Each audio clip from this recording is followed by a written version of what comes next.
이제 대선 끝났고요. 부동산 정책이 어떻게 갈지에 대해서 여러 가지 예측과 전망들이 나오고 있습니다. 저희도 계속해서 분석을 해드리고 있는데 오늘은 특히 청약, 재건축, 재개발을 중심으로 해서 네. 전망을 해보도록 하겠습니다. I'm Happy 정지영 대표님 모셨습니다. 안녕하세요. 안녕하세요. 안녕하세요. 네. 오래 기다리셨습니다. 아, 네. 일찍 오셔갖고. 네네. 네.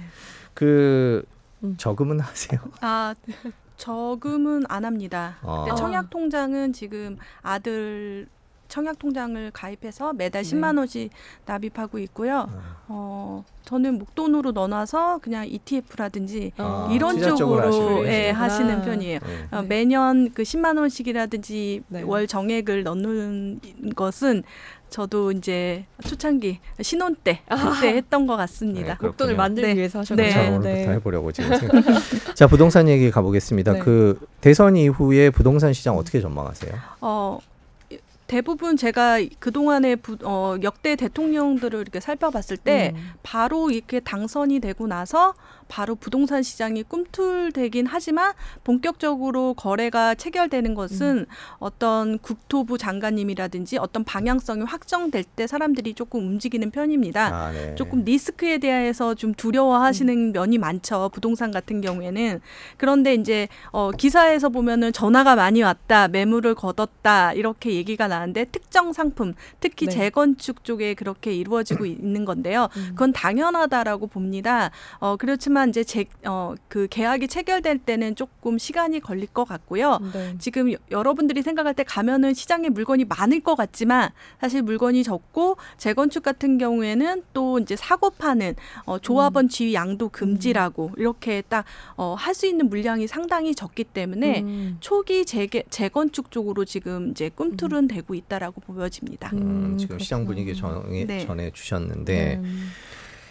윤석열 당선인이 당선되면 집값이 오를 거라고 전망하시는 분들이 많던데 어떻게 보십니까? 라는 이 전형적인 질문을 저희 작가님이 주셨습니다. 네. 집값이 오를 거라는 것은 사실 단기적이냐 장기적이냐로 틀려지는 것 같아요. 근데 사실 이 지금 분위기가 바로 예전 이명박 정부 때 시작했을 때의 분위기가 아니었을까라는 생각을 추적해서 한번 봤더니 그때도 이런 분위기였더라고요. 하지만 정부가 가만히 있지는 않았더라고요. 네. 특히 대출 규제라든지 그렇게 되다 보니까 그리고 전체적으로 이제 부동산이 안정화, 아예 이제 하락기에 접어들었기 때문에 다양한 정책으로 인해서 또 변화가 있을 거라고 생각이 듭니다. 그런데 저는 이렇게 표현하고 싶은 게요. 항상 우리가 5년 정부가 있으면 2년 정도는 그 전 정부의 영향권에 있다. 라고 보여지거든요. 그래서 지금 공급이라든지 이런 문제도 사실 그 전 정권에 이제 그 정부에 있던 기조가 계속 가기 때문에 어떻게 흘러갈지는 지금 정부 윤석열 당선인께서 어떤 그 법이라든지 이런 것들의 변화를 계속 어떤 방향성을 가지고 가느냐에 따라서 조금 달라질 것 같습니다. 원론적인 얘기죠, 사실은. 네. 사실 재건축, 재개발 그동안 많이 묶어놨기 때문에 갑자기 이제 풀어준다라고 하면 2년 안에는 집값이 상승할 수도 있다라고 보시는 그렇죠. 거죠? 근데 이제 특정 상품 위주로 조금 많이 그렇게 될 것 같고요. 재건축 그 전에 규제를 해도 올랐습니다. 그렇지만 이제 또 이제 지금 풀어주는 것들은 기존 것도 있겠지만 이제 시작하는 그러니까 30년 연한이 되면 우리나라는 재건축을 시작할 수가 있잖아요. 그래서 첫 단과 끝 단의 규제가 되게 심했습니다. 처음은 안전진단. 뒤에는 마지막에는 재건축 초과 이익 환수제라고 이렇게 됐지만 이번에 윤석열 당선인이 되고 나서 첫 1호 법안이 나왔거든요. 그게 바로 안전진단의 가중치라든지 퍼센테이지를 낮춘다라고 했기 때문에 그 기대감에 그 전에 이제 통과하지 못했던 초기 재건축 같은 경우는 움직임이 있을 거라고 생각이 듭니다. 네. 여기서 제가 물어보고 싶은 게 있지만 이따가 한꺼번에 아니 먼저 물어보고 가시죠. 괜찮습니다. 저희가 너무 또 이렇게 퀴즈대로 움직이면 재미가 그렇다면 없습니다. 사실 이제 결혼을 막 하신 분들이나 집을 구매하고 싶으신 분들이 요즘에 고민이 많으세요. 그렇죠, 맞죠. 지금 집을 살 때인가 아니면 전세로 갈까? 지금 말씀하신 이 대표님 말씀하신 재건축 초입에 있는 아파트들은 살만할까요? 전 이게 굉장히 궁금합니다. 저는 살만하다고 봅니다. 특히 여기서 이제 집을 사기 전에 대출이라는 문제가 있는데 이번에 대출 대출에서도 뭐 많이 낼 수 있게 해준다. 그런데 많이 내지만 사실 소득이 없으면 그렇게 우리가 대출을 네. 내지 못하는데 그렇죠. 아까 금리 얘기하셨잖아요. 네. 근데 저 금리로 이렇게 지원해 준다고 할 때 그럴 때 얼른 해야 된다고 생각이 듭니다. 네. 하지만 쿼터제처럼 이렇게 금액이 딱딱 정해져 있거든요. 그래서 제가 봤을 땐 5억 원 이하 그러니까 6억 원, 5억 원 그 밑 이하의 재건축 단지, 그러니까 할 수 있는 30년 연한이 되는 것들은 정말 강력하게 추천을 드립니다. 아, 그래요? 네. 그럼 재건축 속도도 좀 예전보다는 빨라질 거라고 보시는 거죠? 네, 빨라지죠. 특히 네. 안전지단, 출발선에서 못 출발했던 지금 제가 어떤 30년 연한이라고 역이라고 보여지면 기차가 다 거기에 정박돼 있거든요. 계속 출발하지 못하고 있었어요. 네. 출발하지 못하는 너는 보니까 안전이 너무 이렇게 네. 안 되는 것 같아. 그래서 출발하지 못했던 것들이 출발하게 되니까 네. 칙칙폭폭 가지만 그 중간에 또 규제가 있겠죠. 마지막에 지금 재건축 초과이익 환수제, 그러니까 마지막에 내는 그런 금액 때문에 주저했던 것들도 있기 때문에 출발이라도 되는 게 우선은 네, 우선입니다. 네. 막 지금 출발하는 차라도 타라는 말씀으로 네. 해석하면 되군요. 고래꿈꾸님께서 네. 공급이 너무 적죠라고 말씀을 해주셨는데 우리가 네. 이제 재건축 재개발 얘기를 하기 앞서서 이제 공급 얘기를 좀 해보겠습니다. 네. 윤석열 당선인은 250만 호였던가요? 네, 5년간. 250만 네. 호였죠. 어떻게 보세요? 공급이라는 게 사실 가만히 있어도 그러니까 1년에 30에서 50만 원 이제 공급이 됩니다. 네. 그래서 이제 평균적으로 한 100만 호 이상은 5년간은 된다고 100에서 150만 원 된다고 하면 100만 호 정도인데요. 네. 여기서 보면은 공공이라는 부분도 있고 민간이라는 부분이 있는데 이번에는 민간이라는 부분을 많이 그 완화해 준다고 그런 법들이 나오는데요. 네. 이 공공이라는 건요. 전 정권에서 많이 지정했습니다. 네. 제가 표현하자고 하면은 쌀은 다 준비되어 있어요.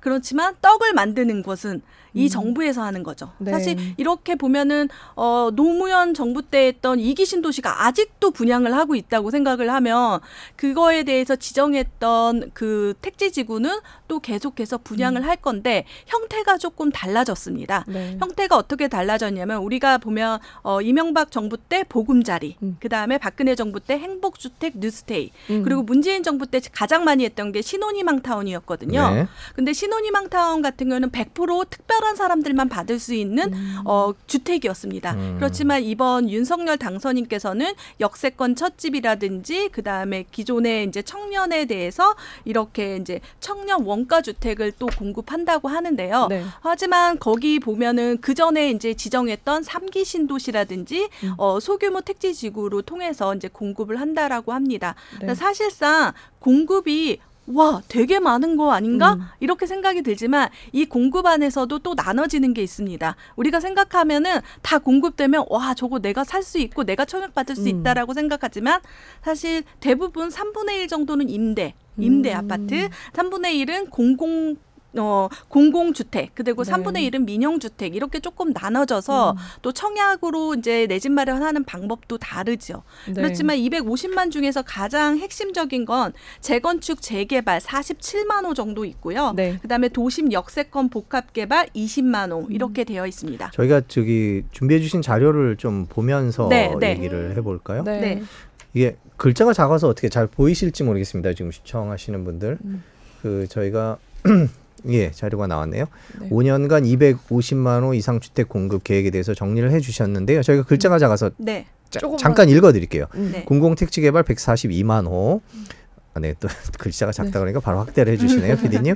재건축 재개발 47만 호, 도심 역세권 복합개발 20만 호, 차량기지 복합개발 18만 호, 소규모 정비 사업 10만 호 정도가 되겠네요. 네. 네. 그리고 마지막으로 있는 게 매입 약정 민간 개발 등 기타 방법 13만 호. 그리고 청년 원가 주택이 밑에 쪽에 있네요. 네, 30만 호. 30만 호, 역세권 첫집이 20만 호. 네. 이 정도가 되겠네요. 네. 네, 거기서 또 하나 포함된 게 1기 신도시 특별법으로 10만 호거든요. 네. 근데 1기 신도시는 통틀어서 27만 호 정도 됩니다. 네. 그래서 한 30% 정도 증가되는, 그러니까 용적률을 상향해 준다거나 또 역세권 개발로 통해 가지고 네. 또 리모델링 재건축을 통해서 10만 호를 하겠다. 네. 이렇게 해서 총 이렇게 됐는데 특징적인 것은 지금 민간에서 이제 네. 활성화되고 있다라는 거고요. 그리고 그 전에 이제 공공택지 부분도 있고 사실 그런데 우리가 생각해 보면 재건축 재개발 중에서 문재인 정부 때 했던 여러 가지 공공 재개발, 공공 주도, 뭐 역세권 개발 그것을 이제 또 받아서 계속 이제 이행할 거라고 생각이 듭니다. 지금 이걸 주택 공급안을 보면. 네. 그래도 재건축 재개발이 조금 47만 원 많고, 많고요. 네. 기대해볼 만한 게 네. 이제 좀 젊은 분들이 이거랑 청년 원가주택 역세권 첫집인데요. 네. 청년 원가주택은 5년 이상 거주하면 네. 이거를 분양을 받은 뒤에 5년 이상 거주하면 이걸 국가에 다시 매각을 해서 이 시세 차익의 70% 이상을 보장받도록 한 주택이래요. 무슨 얘기인가요? 그러니까 수익을 쉐어하는 거예요. 지금 신혼희망타운도 이런 구조입니다. 네.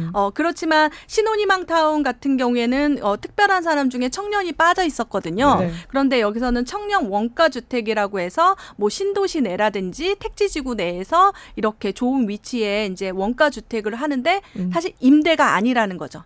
소유권을 가져올 수 있는 거죠. 네. 근데 소유권을 가져오는데 원가 주택이다 보니까 너무 많이 오를 때는 너무 특혜 주는 거 아니야? 네, 그렇게 되니까 쉐어하는 거. 이거는 역대 정부에서도 많이 했었고요. 네. 그리고 특히 이제 문재인 정부에서 신혼희망타운으로 계속했기 때문에 그 기조를 가져가는 거라고 생각이 들고. 근데 질문. 만약에 집값이 계속 오르면 좋겠지만 떨어지면 너무 활발한 것 같아요. 그렇죠.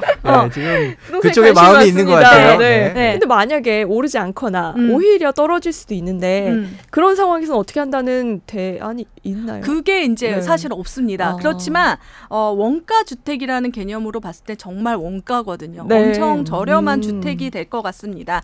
시세의 50%라고 하면은 아무리 떨어져도 그렇지 않을까라는 생각이 듭니다. 원래 번 거는 세금 가져가도 떨어진 거는 안 메워져요. 그럴 것 같아요. 네, 그거 이상으로는 보장을 해줄 것 같습니다. 그리고 역세권 첫집도 저는 궁금한 게 이미 역세권에는 도심 역세권에는 수많은 아파트가 계속 하고 있어요. 자리를 잡고 있는데 여기에 또다시 공공 분양 주택을 새롭게 이렇게 들어갈 수가 있을까? 그거는 그전 정부에서도 계속 했고요. 그 역세권 내 용적률을 상한해 주는 겁니다. 올려주는 거죠. 네, 올려주는 거죠. 그래서 올려주는 부분에 50% 같은 경우에는 공공 분양 뭐 공공 분양이라든지 임대로 했었는데 이 50%에서 이제 공공 분양으로 역세권 첫집을 해준다 이렇게 보시면 되겠고 아마 청약 제도도 엄청 바뀔 것 같아요. 그래서 이제 할 수 있는 게 사실 이렇게 되면 나 다 되는 거 아니야 그렇지만 이런 부분은 어떤 사회적 계층에 대한 보호의 차원이기 때문에 여러 가지 제약 조건은 있을 거라고 생각이 듭니다.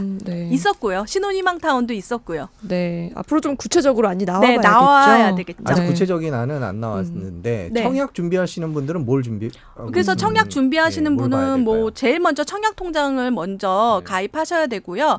청년 같은 경우에는 청년 우대 저축이라고 또 있어요. 그래서 그것도 뭐 여러 가지 기능이 또 결합되는 그 기능이라는 건 비과세라든지 이자가 또 높거나 그렇기 때문에 하루라도 빨리 청약 통장을 가입하시는 게 좋고요.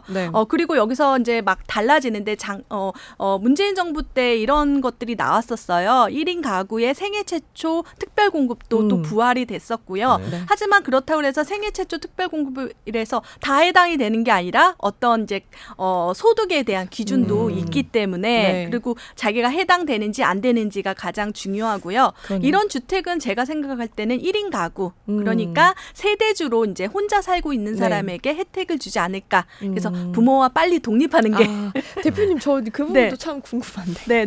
또 질문을. 이게 왜 그 부모와 분리가 돼야 독립을 해야 세대주가 돼야 청약을 할 수 있는지. 그게요. 법이 바뀌어서 그렇습니다. 이제 청약 제도로 넘어오면은 청약이 저 박정희 대통령부터 시작이 되는데요. 이렇게 쭉 가다 보니까 여러 가지 이제 막 변화가 생겼는데 특히 세대주, 그러니까 청약 그리고 주택이 필요한 사람은 그 세대만 필요하다라는 개념이 있는 거죠. 그래서 세대주에게 또 이제 세대주니까 혼자 사니까 그렇게 되는 겁니다. 이 부분은 이제 젊은 층에서 아니 내가 돈도 없어서 독립을 못 하고 있는데 어떻게 독립도 하기 전에 세대주 그 청약할 수 있는 기회를 없애냐라는 불만이 있어서 한번 여쭤봤고요. 이런 목소리는 정부가 다시 한번 맞아요. 청약 제도가 이제 손을 볼 것 같은데 제가 생각할 땐 청년들을 위해서 쿼터제라고 해서 이런 제도가 생기지 않을까 그렇게 조심스럽게 예측해 봅니다. 청약 얘기했고요. 마지막으로 저희가 재개발 재건축 얘기를 조금 시간이 없네요. 시간은 있는데 이 얘기가 길어질 것 같아서요. 네. 보니까. 네네네. 자, 지금 저희가 자료를 준비를 했는데요. 자료를 네. 보면서 네. 글씨가 잘 보이실란? 요건 좀 잘 보일 것 같네요. 아까 네. 고래꿈꾸님께서 잘 보인다고 댓글 주셨었는데. 네. 자, 김혜민 기자가 잠깐 소개를 네. 해주시죠. 재개발, 재건축, 리모델링을 앞으로 활성화한다는 대책인데요. 우선 준공 30년이 지난 이 노후 공동주택에 대한 정밀 안전 진단을 면제하겠다. 네. 라는 겁니다. 그래서 아까 대표님 말씀하신 대로 이 안전 진단의 평가 기준을 앞으로 네. 완화하겠다는 내용이 구체적인 내용 비율로 보이는데 이 아래에 이제 빨간색으로 보이는 게 그 표예요. 네. 그래서 현행 먼저 소개를 해드리면 구조 안정성이 원래 50%. 네. 네, 그리고 건축 마감 및 설비 노후도가 25%, 주거 환경 15%, 비용 편익 10%. 에 해당이 돼야 하는 거죠. 네, 그래서 네. 가장 변한 게 구조 안정성이에요. 여기서 자꾸 탈락을 하거든요. 네. 그래서 주거 환경, 그러니까 주차도 안 되고 뭐 네. 녹물도 나온 거를 조금 그 생활하는데 힘든 것들이 좀 더 퍼센테이지가 기준이 높아졌다는 그게 더 거죠. 2배가 됐네요. 네. 진짜 네. 주거. 세 번째는 그 전으로 주거 돌아갔다라고 보시면 돼요. 그 전으로. 그렇구나. 그래서 사실 안전진단 강화하고 나서 통과된 단지가 정말 손에 꼽습니다.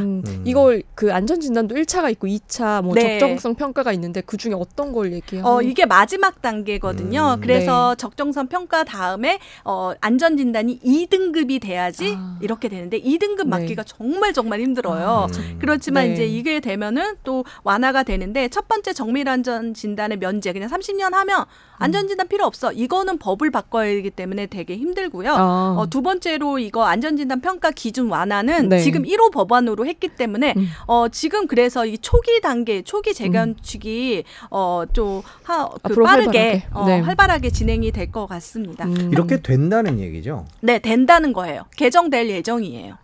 그 개정 주체는 네, 그 국민의힘당에서 네. 몇 명 의원들이. 발의를 했고요. 네. 이거에 관해서는 사실 네.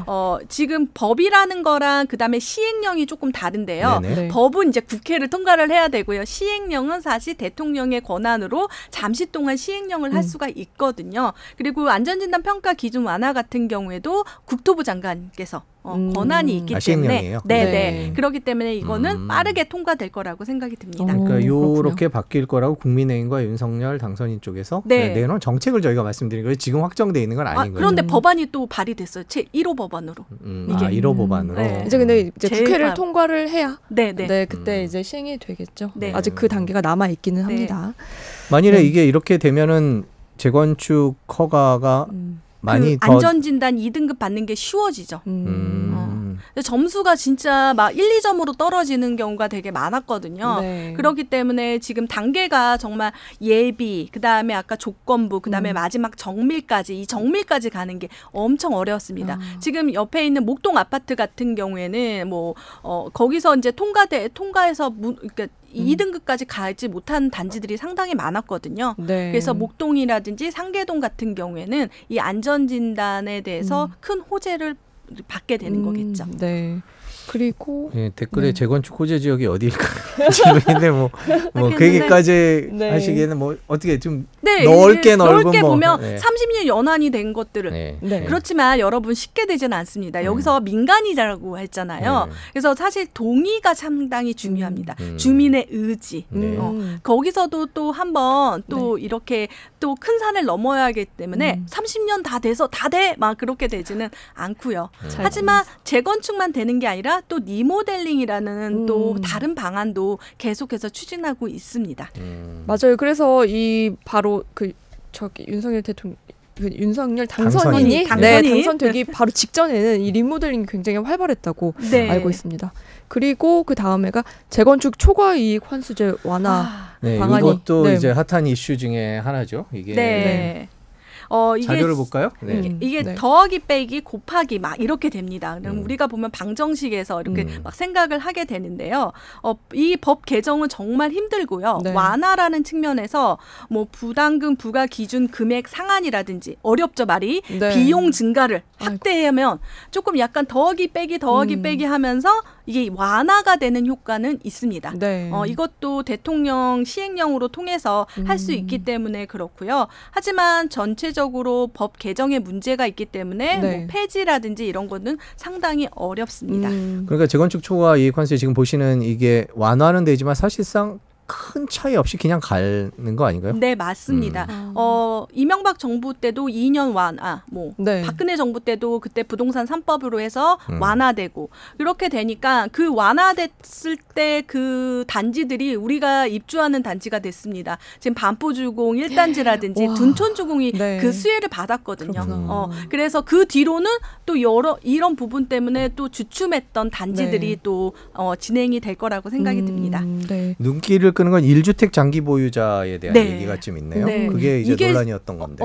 이게 지금 사실 저는 그렇게 생각합니다. 지금 들어온 사람들은 사실 이거 생각하고 들어와야 되는 거잖아요. 근데 네. 그 전부터 예전부터 이제 살고 있었던. 보유하거나 네. 그 1주택으로 그냥 나는 쭉 이거를 새 아파트를 갖고 싶었던 분들은 네. 사실상 이런 부분에 대해서 감면해 줘야지 않냐. 현장에서 그런 소리가 있었거든요. 네, 그렇죠. 그러니까 오랫동안 자기가 뭐 둔촌주공도 분양받아서 네. 뭐 4천만 원을 분양받아서 들어왔는데 나는 그냥 사는데 이게 올랐다고. 그런데 이 재건축 초과이익 환수제 같은 경우에는 무슨 소득이 생겨서 양도를 해서 매매를 해서 나오는 게 아니라 그렇기 때문에 그런 부분에 대해서 목소리를 들었다 이런 생각이 듭니다. 질문을 조금 네. 읽어볼게요. 아까 그 재건축 얘기를 할 때, 주택 공급 얘기를 할 때 네. 매입 약정 개발 등 이 기타 방법에 대해서 이거는 지주택으로 13만 호를 공급한다는 말씀인가요?라고. 그거는 아직 자세한 거는 나오지 않았습니다.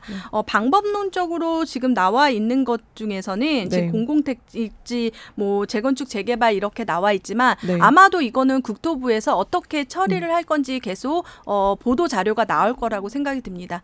방금 저희가 쭉 계속 재건축 상황이 조금 달라질 거다라고 전해드렸는데 그렇게 되면 재건축 아파트 가격이 올라가고 그것 때문에 다른 것들이 따라 올라가서 솔직히 목표는 그렇죠. 주택 가격의 안정이 목표거든요. 네. 지금. 맞아요. 예, 그거에 저해되지 않을까라는 조심스러운 생각도 들어요.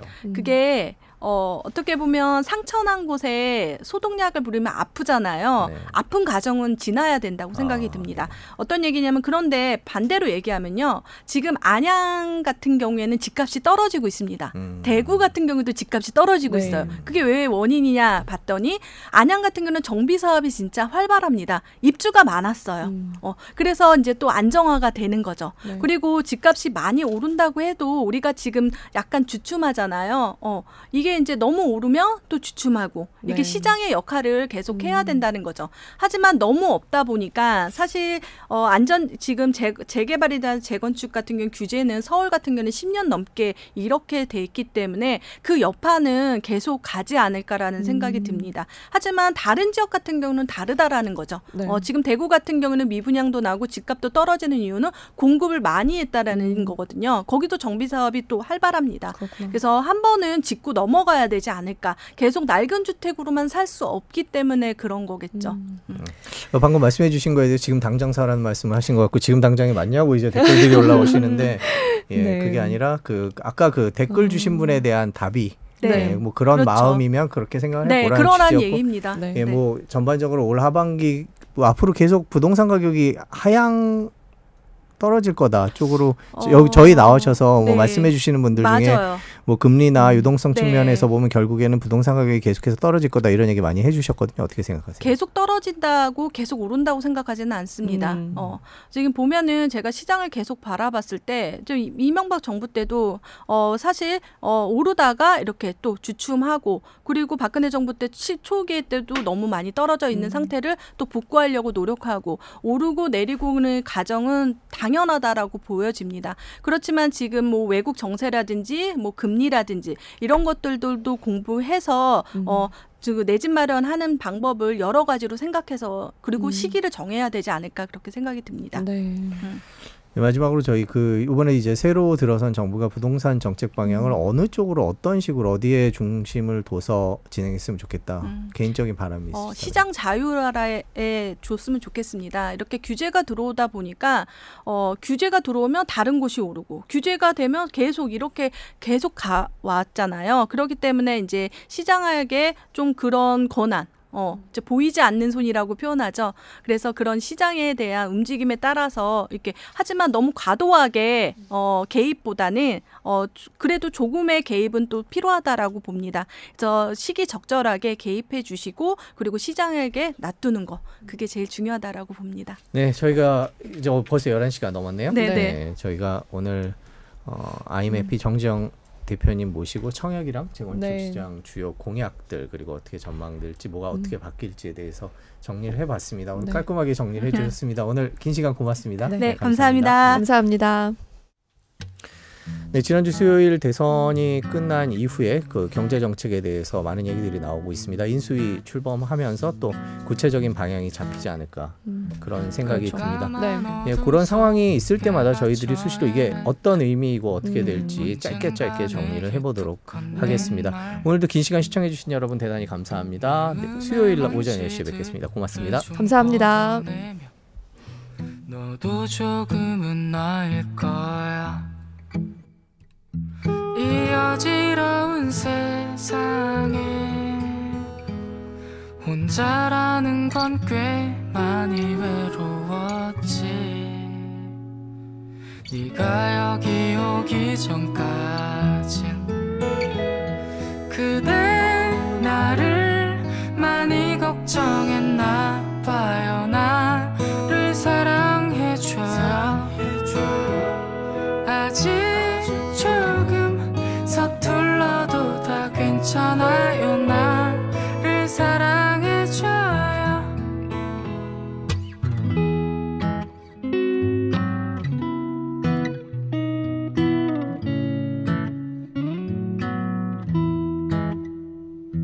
시간이 자꾸만 빠르게 흘러가 버린데도 괜찮을 거야. 네가 내 옆에만 있다면 그대 나를 많이 걱정했나 봐요. 나를 사랑해줘요. 아직 조금 서툴러도 다 괜찮아요. 나를 사랑해줘요. 작은 별이 모두 다 사라진 때도 나를 믿어줄래요. 세상 모든 게 조금씩 멀어져가도 나는 여기 있어요.